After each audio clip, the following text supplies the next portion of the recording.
主要嚟講，我覺得佳兆業最靚嘅地方咧，係既然洗手間咧都帶埋呢個窗戶啦，包括呢個開放式係一個廚房，邊都帶埋呢個窗戶嘅哦。咁呢間業主咧，佢係相當於一日都未過嚟呢邊住過，所以睇到呢邊嘅一個牆身啊、地磚啊都非常之新淨嘅哦。8個平方左右嘅一個大露台啦，價錢只需要去到12萬蚊，49方，維後落嚟單價係2400蚊，可以望得到呢個景觀，望得到三邊嘅海景，左邊啦，同埋中間呢條罅嘅，右邊比較闊啲嘅一個海景啦。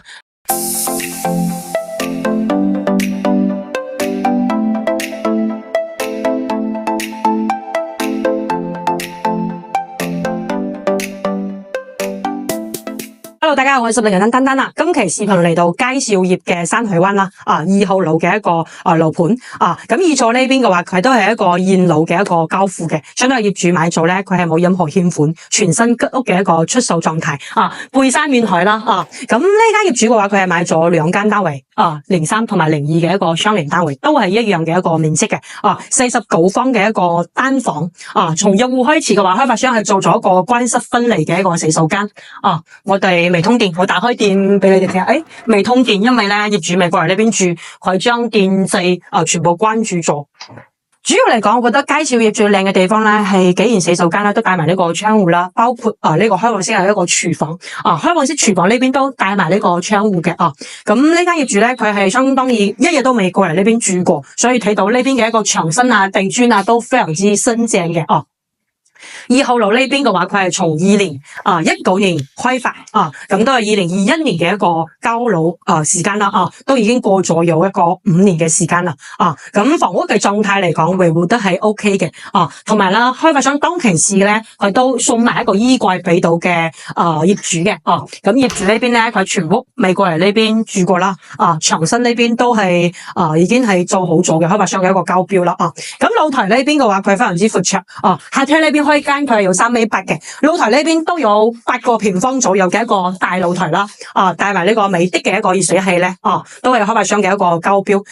坐緊呢邊飲咖啡。主要嚟講咧，呢間單位嘅價錢只需要去到12萬蚊，49方，維後落嚟單價係2400蚊，可以望得到呢個景觀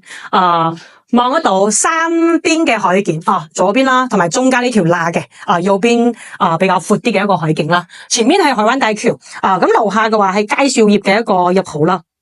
停車場嘅一個入口小區嘅一個入口咁樓下呢邊佢係有啲沙灘嘅。佳兆業呢個樓盤有好多人擔心係咪爛尾咁我哋今日拍攝嘅呢間單位嚟講，佢都係一個現樓嘅一個交付，相當於其實呢邊係一個早期1期咁其實咧係5號樓，相當於第2期咧係依家係已經係停工嘅一個狀態。不過相當於如果你買咗呢間單位，佢係冇任何嘅一個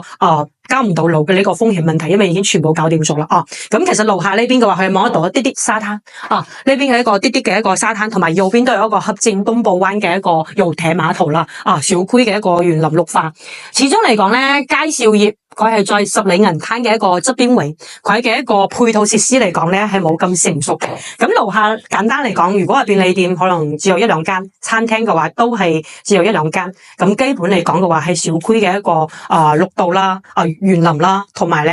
安靜休閒為主咁呢大區域嚟講，佢係比較安靜舒適嘅，同埋咧價錢好平咁業主佢係買咗2間單位，相對係另外一間都係一樣嘅我哋可以過去望望。其實另外一間嚟講都係一模一樣嘅一個裝修啦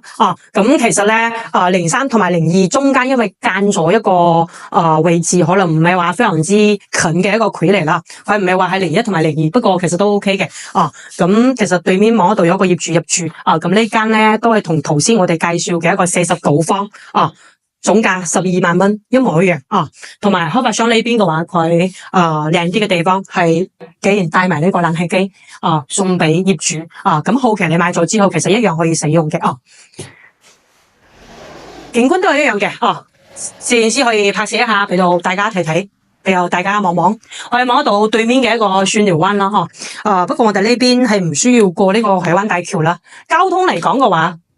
呢邊嘅一個位置咧，佢係需要自己有車會相對方便啲。都知道十里銀灘啦，有京橋巴士可以去到深圳。不過呢大區域嚟講，佢係需要自己從十里銀灘嘅一個5期再揸車入嚟。頭先咧，我哋可以坐嗰個摩托車嘅話，大致都係3到5分鐘左右啦。咁大致入嚟呢個車程嚟講，都係5分鐘嘅一個車程，自己揸車係比較方便啲嘅。咁樓下呢邊嘅沙灘都係一個人工嘅一個4:4嘅沙灘啦。咁佢樓下呢邊嘅一個商業街，包括沙灘咧，係冇十里銀灘5期咁方便咁靚嘅。咁呢間價單12萬蚊，2間落嚟係24萬蚊。佢係一共係100平方嘅一個2間單房。如果有興趣嘅話，係盡快上方二維碼聯繫我哋。呢期視頻講解呢邊，拜拜。